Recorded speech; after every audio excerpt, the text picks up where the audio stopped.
Hi எல்லோருக்கும் வணக்கம். Big boss season 9 Tamil. So அந்த வீடியோவில் கேஸ் என்ன ஆச்சு அப்படிங்கிற ஒரு update.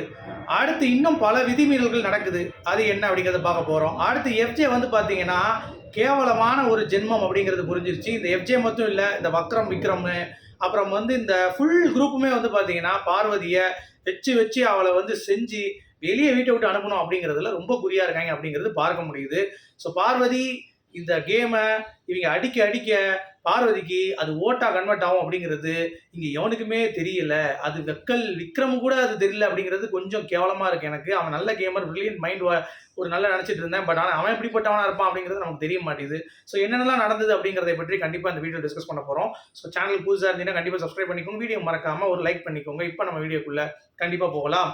So big boss season 9 Tamil இன்ட்ரெஸ்டிங்கான ஒரு கட்டத்தை நெருங்கி இருக்கு கண்டிப்பாக அப்படிங்கிறத சொல்லணும். ஏன்னா இந்த கேஸில் என்ன தீர்ப்பு அப்படின்னு சொல்லி பார்த்துட்டு இருக்கோம். திடீர்னு எல்லாருக்கும் ஆடியோ கட்டு போல.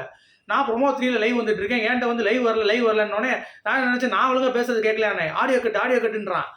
ஹாட் ஸ்டாரில் ஆடியோ கட்டுன்னு போட்டாலும் பரவாயில்ல, நான் ஏன் லைவ்ல தான் ஆடியோ கட்டு நினைச்சிட்டு நான் வர அங்கிட்டு செக் பண்ணிட்டு இருக்கேன். இன்னொரு சைடில் வந்து பார்த்தீங்க அப்படின்னா உண்மையிலே ஆடியோ கட்டு போல தெரியுது. அதில் என்ன நடந்துச்சு அப்படின்னு சொல்லி பார்த்தீங்கன்னா, சாண்ட்ரா, ரம்யா, சுபிக்ஷா, திவ்யா இந்த 4 பேர் போட்ட கேஸ் யாருக்கு எதிராக? பார்வதிக்கு எதிராக. இந்த மாதிரி வந்து மைக் வந்து இல்லாமல் அவங்க வந்து போட்டிருக்காங்க. ஸோ அதனால் எங்களுக்கு வந்து பார்த்தீங்கன்னா ஒரு குறைந்தபட்சம் அவங்க வந்து தப்புங்கிறத திருப்பி ப்ரூவ் பண்ணணும் அப்படிங்கிறது சொல்லியிருக்காங்க. இது வந்து எனக்கு புரியவே இல்லை. இது ஏற்கனவே அவங்க தப்புங்கிறத அக்செப்ட் பண்ணி தண்டனை அனுபவிச்சுட்டு இருக்காங்க. அப்போ கொண்டு போய் இது தப்புங்கிறத திருப்பி ப்ரூவ் பண்ணி ரெஜிஸ்டர் பண்ணுறதுக்கு என்ன காரணம் அப்படிங்கிறது தெரியல. தண்டனை கொடுத்தாலும் பரவாயில்ல, தண்டனையும் வந்து கொடுக்கப்படலை. எனக்கு அதுதான் இங்கே ஷாக்கே. அந்த கேஸ் என்னன்னா இது வந்து குறிப்பிட்ட தண்டனை கிடையாது, இதோட அதிக தண்டனை கொடுக்கணும்னாங்க. பட் அதை பற்றியே இவங்க பேசவே இல்லை. இவங்க என்னன்னா எல்லாருமே அவங்கவுங்க பாயிண்ட்ஸ் வந்து ரெஜிஸ்டர் பண்ணிட்டு போயிட்டாங்க. இப்போ புதுசாக சொல்லணும்னா பார்வதி என்ன சொல்கிறாங்கன்னா, நான் குடும்பத்தை பற்றி தான் பேசுறதுக்கு மயக்க மூடினேன் அப்படின்றாங்க. பட் அதை யாரையும் அங்கே அக்செப்ட் பண்ணல. சாண்ட்ரா வந்து இல்லை அது வேற காரணமாக இருக்கலான்றாங்க. திவ்யா வந்து பார்த்தீங்கன்னா என்ன வந்து அவன் அட்ரஸ் பண்ணலன்னு சொல்லி அது எதுக்கு உள்ளே கொண்டு வராங்க அப்படிங்கிறது தெரியல. அங்கே திவ்யா பேசுனது எல்லாமே பாயிண்டே இல்லை. அங்கே கிட்ட பாயிண்ட் திவ்யா அப்படின்றாங்க. எனக்கு புரிய மாட்டேது. இந்த கேஸுக்கு ரிலவெண்ட்டாக அவங்க பேசவே இல்லை. கேட்டால் அவங்க கூப்பிடவே இல்லை. அவங்க வந்து மைக்கை மறைச்சி பேசுகிறாங்க, என்னை வந்து கூட மாட்டுறாங்க அப்படின்ற மாதிரி வைக்கிறாங்க.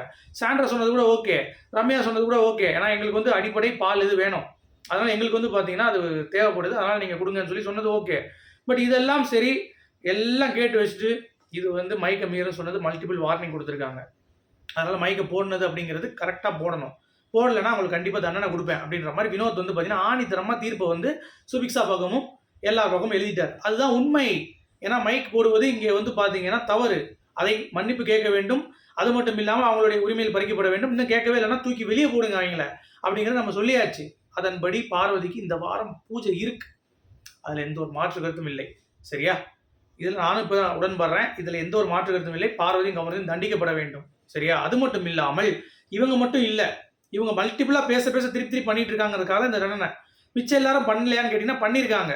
ஆனால் அதை அவங்க திருத்திட்டாங்க. இப்போ எவனும் பண்ணுறது இல்லை, மைக்கை மூடிட்டுலாம் பேசுறது இல்லை, இவங்க அளவுக்கு பேசுறது இல்லை அப்படிங்கிறது நீங்கள் புரிந்து கொள்ள வேண்டும். ஸோ இது வந்து அஃபென்ஸ், இது வந்து ரூல் பிரேக், இது வந்து கேடுகடத்தனம், எச்சத்தனம், இந்த மாதிரி பண்ணக்கூடாது அப்படிங்கிறது விஜய் சேதுபதி அவர்கள் அட்ரஸ் பண்ணட்டும். வந்து இதில் எந்த ப்ராப்ளம் இல்லை. அடுத்த மேட்டருக்கு வருவோம். இவங்க வச்சு அசிங்கப்படுத்துறேன்னு சொல்லிட்டு இந்த கோமாளி கூட்டார்கள்ல எல்லாருக்கையும் பாருங்க, இவங்க என்னமோ யோக்கிய மாதிரி இந்த இதுக்கு வந்து கை தட்டுறது, பூன்னு கத்துறது, இந்த மாதிரி வந்து எஃப்ஜே வந்து பண்ணுறான். இந்த சில்லறை, அதாவது புழு, இந்த எஃப்ஜே பண்ணிட்டு சீனை போட்டுட்டு பார்வதிக்கு வந்து கோவம் வந்துடுது. அந்த டைமில் வந்து பார்த்தீங்கன்னா அவங்களும் வந்து இந்த கேஸ் வந்து நல்லா போயிட்டு இருக்கு அப்படின்ற மாதிரி கொஞ்சம் எடிட் பண்ணுறாங்க. அது எப்பயுமே எல்லாரும் பண்ணுறது. இது பார்வதி மட்டும் பண்ணல, வினோத் பண்ணியிருக்காரு, கமருதீன் பண்ணியிருக்கான், திவ்யா பண்ணியிருக்கு, சாண்ட்ரா பண்ணியிருக்காங்க. உட்காந்து ஒரு எமோஷன்ஸ் அதை காட்டுறாங்க. சரிங்களா? இந்த புழு என்ன பண்ணுது, ஆக்டிவிட்டியே சரியில்லை, ஒரு மாதிரி கேடுகட்டத்தனம் பண்ணுறான் தெரியுமா? அந்த மாதிரி பண்ணுறது. ஒரு பொறுக்கி போய் எப்படி பண்ணுவான், ஒரு தேர்ட் ரேட்டட் கிரிமினல் எப்படி பண்ணுவான், அந்த ரேஞ்சுக்கு பண்ணுறாங்க. அவனை வந்து நிஜமாக ஒரு கண்டஸ்டன்ட்டை நம்ம பார்க்கவே முடியல அந்த இடத்துல. இப்போ பார்வதி இருந்தாங்க தெரியுமா, ஃபஸ்ட்டு 3 வாரம் அந்த மாதிரியான ஒரு ப்ரொஜெக்ஷன். எது சொன்னாலும் கத்துறது, ஒரு பதில் சொல்ல தெரியாது. கமருதீன் போய் சண்டைக்கு வரான். இது கேஸை முடிச்சு விட்டாங்க பிக் பாஸ். சரி வாங்கடா அப்படின்னு. ஏன்னா ஃபேமிலியை பற்றி அவன் எழுதிட்டான். உங்கள் ஃபேமிலியில் ஆயல் ஃபேமிலின்னு சொன்னால் எப்படியா நீ பேசுவ அப்படின்ற மாதிரி சொன்னால் அது எவ்வளோ பெரிய அக்யூஷன். அது அங்கே சொல்கிறது எவ்வளோ பெரிய அக்யூஷன், அவங்களுக்கு அவங்க ஃபேமிலிக்கு எவ்வளோ பெரிய அக்யூஷன். அது கூட அந்த மென்டல் பேருக்கு புரிய மாட்டேது, கத்திக்கினே இருக்கான். இவன் என்னமோ யோக்கியம் மாதிரி இவன் ஆதிரை கிட்ட தடவுனதையும் அயனா கிட்ட தடவுனதையும் மைக்கு எவ்வளோ தூரம் மறைச்சி பேசியிருக்காங்க, சவுண்டு கம்மியாக பேசியிருக்காங்கிறது இவனுக்கு புரிய மாட்டேது. இந்த மூதேவிலாம் அட்வைஸ் பண்ணுற அளவுக்கு அதான் கமருதீன் சொல்கிறான், டேய் வினோத் சொன்னால் பரவாயில்லடா இந்த விஷயத்த நீ சொல்கிற பாரு இந்த மூதேவி அப்படின்ற மாதிரி சொல்லி அந்த இடத்துல வந்து டவுன் பண்ணுறேன். சரியா? அப்படி இருந்து இந்த புழு வந்துருக்குல்ல கேட்கவே இல்லை. உனக்கு சொரிஞ்சு விட்டுட்டு இருக்கா பார்வதி அப்படின்றான். அங்கே கமருதீன் எகிரி வந்துட்டு இருக்கான். அப்போ வந்து அடக்கிறதுக்கு எல்லாரும் வராங்க. அவன் மட்டும் போல. இவரு அமித் பார்கவும் போறாரு போய் கட் பண்ணுறதுக்கு. அங்கே சண்டை போடுற நீ ப்ரோமோ பார்த்துருப்பீங்கல்ல, அந்த ப்ரோமோ தான் சொல்கிறேன். உள்ளே போகிறப்ப இந்த நாய் என்ன பண்ணுறான், அந்த பரதேசி அப்படியே இழுக்கிற வரப்ப சொரிஞ்சு விட்றா பார்வதி அப்படின்றான். எவ்வளோ கேவலமான வார்த்தை பாருங்க. இதெல்லாம் இந்த வக்கரம் பார்த்துட்டு தான் இருக்கான். விக்ரம் இருக்கான் பாருங்க பக்கத்தில். இந்த குண்டனுக்கு அதெல்லாம் தெரியவே தெரியாது. இவனுக்கு பாரதிக்கு எதிராக எவன் பேசினாலும் சரி வந்து பார்த்தீங்கன்னா முடிச்சிட்டாங்க. சரியா? இப்போ இந்த கேஸ் வந்து திருப்பி உள்ளே போகுது. உள்ளே போனோன்னா எல்லாரும் அவங்க பாயிண்ட் வைக்கிறாங்க. பாயிண்ட் திவ்யா சரியா எல்லாம் பாயிண்ட்டை வச்சு முடிவு பண்ணிடுறாங்க. நான் ஏற்கனவே சொல்லிட்டேன், இந்த கேஸில் பார்வதி தப்பு தான், தண்டனை அனுபவிச்சு தான் ஆகணும். தண்டனை அனுபவிக்கிறாங்க. ரைட், கொடுத்துட்டாங்க. என்ன தண்டனை? அவங்க பண்ணது தப்புன்னு சொல்லிட்டாங்க மல்டிபிள் வார்னிங்ஸில். மற்றபடி வேறு எதுவும் சொல்லலை. இந்த மாதிரி என்ன தண்டனை கொடுக்க போகிறோங்கிறதா சொல்லலை. அதுக்கடுத்து டிஸ்கஷன் வராங்க. வந்தால் அந்த விக்ரம் என்ன பண்ணுறான், இதுதான் சொல்கிறேன், இந்த வக்ரம் பிடிச்சான்னு சொல்கிறேன்ல, இந்த பார்வதி பேசுனது ஒரு கிளாரிட்டி எனக்கு வரல அப்படின்னு சொல்லி இந்த எஃப்ஜே வச்சு பேச சொல்கிறான். எவ்வளோ பிளானிங் பாருங்கள். இங்கே இந்த கனி கும்பல் எல்லாம் உட்காந்துட்டாங்க, திவ்யாவிலேருந்து எல்லாருமே. அப்போ இவங்களோட ஃபோக்கஸ் என்ன, இந்த பார்வதி அப்படின்றவளை நீ கடைசி வரை இழுத்து வைக்கணும், அவளை தூக்கி அடிக்கணும், அவளை தூக்கி போட்டு சாத்தணும் அப்படின்றது மட்டும்தானே உனக்கு இருக்குது. அது என்ன மாதிரியான எமோஷன்ஸ்டா இந்த வீட்டில் எனக்கு புரியலடா. அவங்களுக்கான மதிப்பு இல்லை தண்டனை அப்படிங்கிறது அவங்க வந்து கொடுத்துப்பாங்க, யாராக இருந்தாலும் சரி. விஜய் சேதுபதியும் கொடுத்துப்பார். நீங்கள் இந்த வீட்டில் ஒழுங்கா இந்த பிடிவாய் மாற்றி மாற்றி பேசலையா, நாமினேஷன் டிஸ்கஸ் பண்ணலையா அந்த பிடிவாய் திவ்யா பண்ணாலா பண்ணலையா சொல்லுங்கள்.